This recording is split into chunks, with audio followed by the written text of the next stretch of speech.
Eenyu maqaan kee? Maqaan kiyya Najaat Ahmad naan jedhan. Najaat Ahmad. Eh. Asuma dhalatte? Asumatti dhaladhee Tole. Asumatti Silaa dhaladhe. umrii waa sin gaafannu turte gaa biyya tana. Biyya tana ture. Eh. Urmiidhaaf mindaa tan hin gaafatan jedhanii Gaafata. du'aadhaaf.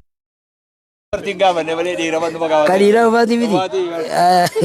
Dhiirti umrii hin dhoysitu. Indoositu Ati amma dargaggeessuma. an dargaggeessu bee. Maashaallah. Mee guyyaa irraa kana maal si dhaga'ama gargaarsa fidee dhufee namni kun biyya adda addaarraa nama ofii karakkaate gargaaruudhaaf bifa kanaan hawaasni keenya biyya fagoo Awustiraaliyaa jedhanirraa waan qabu waliif fidee odoo hawaasni keenya beela'u akkamiin nyaannee bulla jedhanii nuti dildila taanee waan kana as finne. Mee ati maal si dhaga'ama waan kanatti yaada qabdu? Hedduu wanni hedduu ni dhaga'ama. Hedduu akka gaafaan dura intala aruusitti fuudhee gammadii takkatti gammachuun akkasii sun dhagahamte. Eedaa fuutee jirta? Fuudheetiin jira bara. Allahu akbar. Fuudheetiin jira. Akka guyyaa fuudha keeti? Akka guyyaa ittiin gammachuun sun dhagahamte. Tole. Har'aan tana lammii teenyaaf lubburraa hanga lukkutti ibboota deebiin qabnudha. Gargaarsa rabbiitii wajjin hedduu sanii na dhagahame jechuudha. Ibboota deebiin qabnu hanga qabnutti hanga waan qabnutti adda wajji kutannu takkatti lammii teenya irraa ibboota deebiin qabnu. Hayyee warra kana maal jettamee warra gargaarsa kana taasise uummata keenya ka biyya fagoo jiran Awustiraaliyaa, Dabuub Afrikaa. Uummata keenya kana rabbiin bakka jiranitti madda murii hin qabne rabbiin itti haa dhangalaasu ta'uu dhumiinsa hin qabne. Akkasitti nuti illee fakkeenya nu taani akkuma wal barruu nu godhu jirani. Mi'aa walii akka daa'imatti rakkoo wal nu barsiifte. Akka daa'imatti waliin nu meeshitee ho'i. Amma akkasitti hedduu isaan galatooma asinis. Kunoo sheenillee ni jira. Koottaame sheekh. Akkana koottaame. Sheekas argannee mee dhaabbuboo. Kunoo sheekni keenya. Waasi qofaabe. Sheekni keenya guddaan kunoo sheek Idris kan jankana kunoo. Sheek Idris kana mee maayikiitti kenni. Sheek Idris akkam jirti? Assalamualaikum. Waalaikum nagaami. Nagaami. Gabala deebi'aa nama hedduu isin laala. Hayyee. Har'a gargaarsa anillee isin bira dhaabbadhu. Allakidha. Ati biraa Taa'an mataa. Waan qabu. Amma mucaa dhiira ta'ee jira. Dheeraa fadiis. Taatee jirtu mooti. Narraan fagaatiidhaati. Kanuma bira jiraatu. Biyyaa naa taata. Ijoollee tanaan na cinqee. Si ziyaarra jedhanii na cinqani. Mee sheekha har'a gargaarsi kun fadis facaaturra jirra. Gargaarsi kun kan dhufe biyya Awustiraaliyaa hawaasa keenya Milboornii, Parzii, Dabuub Afrikaa, Keep Town, Kingiroos, Battaal ni haffazne gaa biyya rakkoo wayii nama haffaziifi. Hayyee. Hawaasni kun gargaarsa hoggaa xarafa duniyaa sanirraa ka'ee facaatuu fadis irratti gargaarsi kun bakka meeqa qaxxaamuree asitti dhufee biddeena ta'ee nyaadhamuu deemu. Mee maaltu si dhagayamaa hawaasa kanaan maal jetta warri giraawundii duuba jirtan kun si qaamee jirri haa agarsiisu waan kana. Anta duraati alhamdulillahi rabbil alamin inja. Maal jechuu kana waan samii bu'ee fakkaata wanni kun bareedumina. Mee sheekha dubbadhaa ise. Anta numa alhamdulillahi rabbil alamin inja. Ta duraati ijjinu nu quufte. Alhamdulillah. As deebisi moo? As deebisi kaameraa. Ta duraati ijjinuu quufte. ijjinu nu quufte. An gammachuu keessa uumaan jiru waan beeku. Akkasii ka alhamdulillahi Shaamin Ibroo jechuu malee footoo si arguu malee ijaan takkaa si dhagarre. Si arguun keenya kunu haa nu gammachiisa. Alhamdulillahi galata keessan gaa rabbummaan isin haa galchuun ja'a. Warra kana maal jettamee warra amna dheerturraa maallaqa isaa fide kana nuti dildila taane. Kana gaa umrii mee maal eebbisa? kana gaa umrii isaanii rabbi haa dheeressuuf umrii barakaa rabbi haa godhuuf qabeenya isaanii qabeenya gartee ziyaadaa qabu rabbi haa godhuuf hin jaa. Alhamdulillahi rabbil aalamiin akkanuma wal faana gaa haatti fufaniin jaa. Addaan dhaabinaa dubbii muraa deemu. Dhaamsa godhi kana. Dhaamsatti godhi addaan nuun dhaabinaadha. Itti fufaa qabeenya keessan dachaan rabbi isin haa kafaluun ja'an. Akkanaan ja'anii ta duraatii harkasi fuudhuuf fedhaan maan. Salaamu alaikum. Anaan mataa si dhungo ta'u. Ani bar waa kaalii mi bar. Irra rakisha nama Oromiyaat rakisa jiruuti. Maali inni kami firimoonaa kun ati maali maa jirtu? خط بيت أسكت به ليه أنجنا جيسة مو في الرخيصة سلالة أخو ميكروفون ففن أجل بيقول أخو ميكروفون ففن فتا مي وما تدبتو سلالة دبتو به wannin dubbaddu ta duraati sheek amiin ibroo kun gargaarsuma nuuf fidaa akkamii bololleetti dhufne numaa bololaan sii bolole waani ati fidde tanaatu marsaa lammaffaa biyya tana dhufuu keetiif na ajaa'ibsiisee namaan maakiraafoona kanaan ala kanaa sirraa dhoorkuutti jira. Sayidaati ammaa miti jirta. Si ajaa'ibsiisu sheek amiin laallamaa nu dhoorkitan jee nama ol deemuun ala kanaa dhoorkuutti jira. Tanaafuu ammoo har'aan tana akka magantaa maal jette manguddoon teenya duudii gurmuun tulluudha ijji imimmaanii manguddoon teenya jettu hujii teeysan tana akkasitti har'aan tana booyaafuu waan hin juun beeku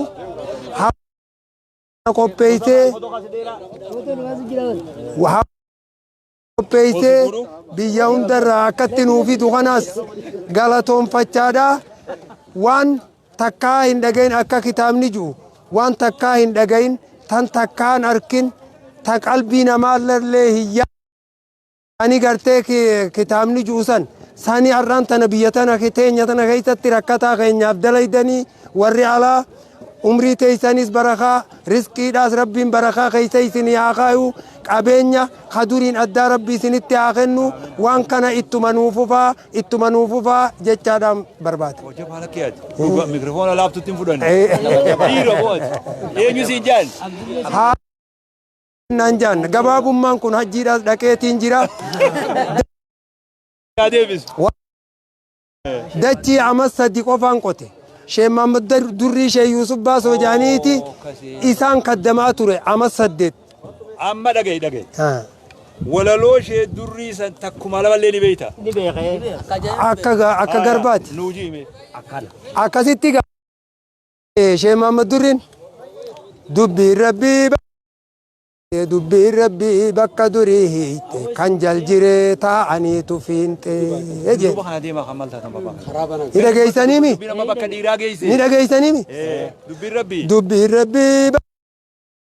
Dubbii rabbii bakka durii hiite kan jaljiree taa'aniitu fiinte.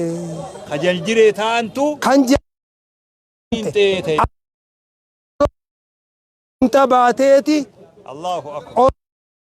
Addee sadarkaa tan argine taarika isaa keessa waa hedduun arge feesbuuk irratti arguun dhabdan amma duraas hedduudhaan gallakkisee jira.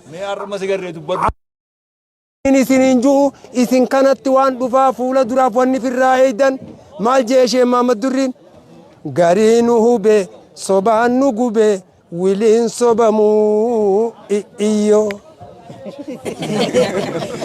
Garii nu hube sobaan nu gube wiliin sobamuu iyyoo.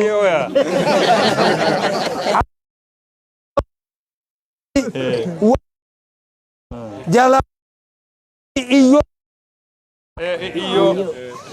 Wamma saanuun fi mataa guftattee ibiddaa afuufte wafanii jan afuufeeti namni masa ammumaan tana gargar kunnan jiina sagantaa isaa dura waraabbadha jala seenaa naaf itti jira natti jira bara achii booda hoggaa qabdan isin harkaan bahin warra ari'uu qabu kadheessu bahu rabbii isin haa godhu umrii rabbii isin haa dheeressu isin kana qofaa miti kan biyya alaati waan kana qopheesse hundinuu har'aan tana qooda keessaa qaba qooda allaatti kaa'ee cululleen hin fuune jal kunoo achi isaan qophaawanii obboleeyyan keenya asitti nuu kennan tanaafuu isaanis riskii isaanii achitti muhaacitaa haadhaa abbaa rabbi haa godhuu fi harka rabbi haa urgeessu afaan isaanii rabbi haa mi'eessuun jaalladha.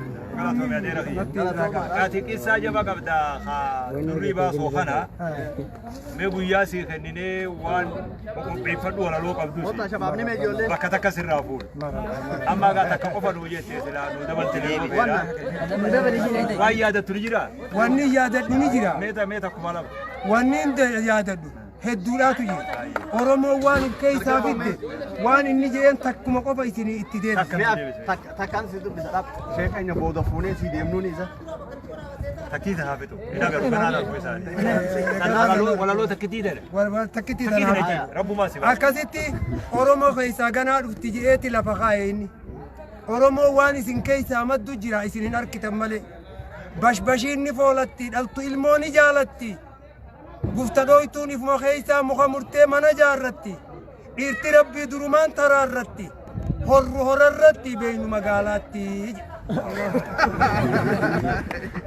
jabeeffadha oromoo keeysaa maddimmaan tana mataan ammaan tana mul'ate ganaadha dubbiin bashbashiinni foolatti dhaltu ilmooni jaalatti gufta dhoytuun ifuma keeysaa muka murtee mana jaarratti dhiirti rabbii durumaan taraarratti horru horarratti beeynu magaalaatti ergaa hedduu jiraate ergaa hedduudhaatu as keessa jira warra ergaa tana qabatu isin galatoominu har'a umrii si haa dheeris kanoo dedeemuu dheeraa fadisii fi sibiratti gattee namoo dheeraa fadisii ta'ee jira har'a guyyaa jaba moo dheeraa fadisii jira kanoo sheekh qawwee idrisii jira qawwee sheekh Haji Abdullee ballezin nama qabdi sheekh ayyee maqaan isaa qawweedha bara idrisiin qawwee qawwee dhugaatii dhageetti gaama dalagaa yaafne odoo midhaan kana olaa daawwatu namni hundi Inshallah.